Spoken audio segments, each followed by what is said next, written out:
Objection your honour, এই বিবাদীর কথায় আমার আপত্তি আছে। আমার মক্কেল বাদিনী এই বিবাদীর সাথে সংসার করতে সম্মত নয়। 3টি কারণে। নাম্বার 1, এই বিবাদী পরকীয়া আসক্ত। নাম্বার 2, এই বিবাদী আমার বাদিনীকে শারীরিক এবং মানসিক নির্যাতন করে। নাম্বার 3, এই বিবাদী আমার বাদিনীকে ভরণ পোষণের খরচ দেন না। সো এই 3টি কারণে আমরা এই দাম্পত্য বিচ্ছেদ চাচ্ছি। That's all your honour. Sit down please. আপনার এই যে সন্তান, 7 বছরের সন্তান, সন্তানটি কার কাছে থাকবে? আমি এই সন্তানের দায়িত্ব নিতে পারবো না। ওর বাবাই যেহেতু এই সন্তানের দায়িত্ব নিতে পারছে না, আমি কিভাবে নিব? আর ভবিষ্যতে আমার যদি কখনো বিয়ে হয়, আমার হাজবেন্ড তো এই সন্তানকে কখনোই মেনে নেবে না। সো আমি পারবো না এই সন্তানের দায়িত্ব নিতে। আপনি তো বাবা, আপনি সন্তানের দায়িত্ব নিতে পারবেন না? আমি তো বাবা, সে তো মা। মা ছাড়া কি কখনো কোনো সন্তান মানুষ হয়? সে যদি তার ভবিষ্যতের স্বার্থ চিন্তা করতে পারে, ভবিষ্যতের কথা ভাবতে পারে, তাহলে আমি কেন পারবো না?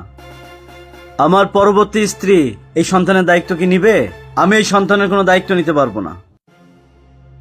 তাহলে এই অবুঝ শিশুটি কার কাছে থাকবে? আপনি মা, আপনি দায়িত্ব নেবেন না, আপনি বাবা, আপনি দায়িত্ব নেবেন না, তাহলে সন্তানের আশ্রয়স্থলটা কোথায়? আর এখানে এই সন্তানটার কি দোষ? আমি কিছু জানি না। এই সন্তানের দায়িত্ব আমি নিতে পারবো না। তুমি মা, তোমাকে দায়িত্ব নিতে হবে। তোমাকেই নিতে হবে এই সন্তানের দায়িত্ব। তুমি বাবা হয়েছো কি করতে? তুমি নিবা এই দায়িত্ব। তুমি জন্ম দিছো, তোমাকে দায়িত্ব নিতে হবে। আমি সব পারবো না, দায়িত্ব তুমি নিতে হবে। নিবা। স্টপ। কোর্ট আজকের মতো মুলতবি ঘোষণা করা হলো।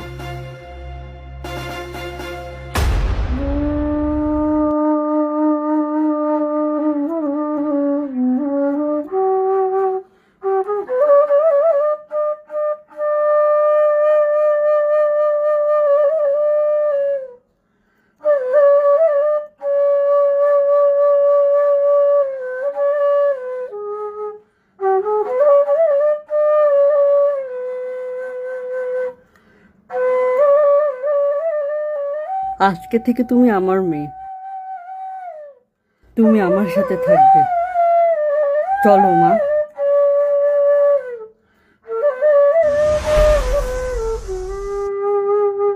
এই যে নাও, এই যে চকলেট নাও। কি হচ্ছে রুমে? আমি ওর জন্য চকলেট নিয়ে আসছিলাম। মামা জানো এই আঙ্কেলটা আমাকে ধরতে চেয়েছিল। এসব কি বলছে ও? আরে না না, ও মিথ্যা কথা বলছে। আমি ওর জন্য ওই চকলেট আর বিস্কিট নিয়ে আসছি। ও মিথ্যা কথা বলছে। মা উনি বাচ্চা। এতটুকু বাচ্চা মেয়ে কি মিথ্যা কথা বলতে পারে? ছি ছি, তুমি এত খারাপ। দেখো, এই বাচ্চাটার বাবা মা কেউ নাই, ওকে ফেলে রেখে গেছে। আমি ওর কষ্ট দেখে ওকে নিয়ে এসেছিলাম। আর আমাদেরও তো কোনো সন্তান নেই। তুমি এরকম একটা কাজ করতে পারলে? তোমার বিবেকে একটুও বাঁধলো না? তুমি আসলেই একটা চরিত্রহীন লোক। তোমাকে আমার স্বামী হিসেবে পরিচয় দিতে ঘৃণা হচ্ছে। যাও, বের হয়ে যাও।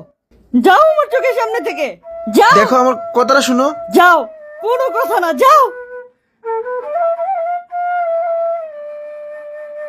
মারে, তোকে আমি আমার নিজের সন্তানের মতো লেখাপড়া শিখিয়ে মানুষের মতো মানুষ করতে চেয়েছিলাম, কিন্তু সেটা আর হলো না। তুই আসলেই অভাগা। তুই আমাকে ক্ষমা করে দিস মা। আমি তোকে এতিমখানায় রেখে আসবো।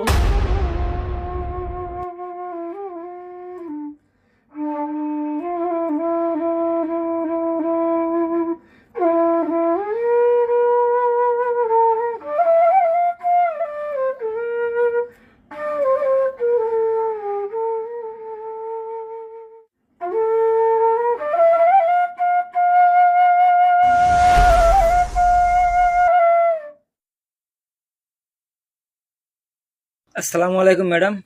ওয়ালাইকুম আসসালাম, বসুন। ধন্যবাদ। জি বলেন। ম্যাডাম, আমরা ডিভোর্স চাই।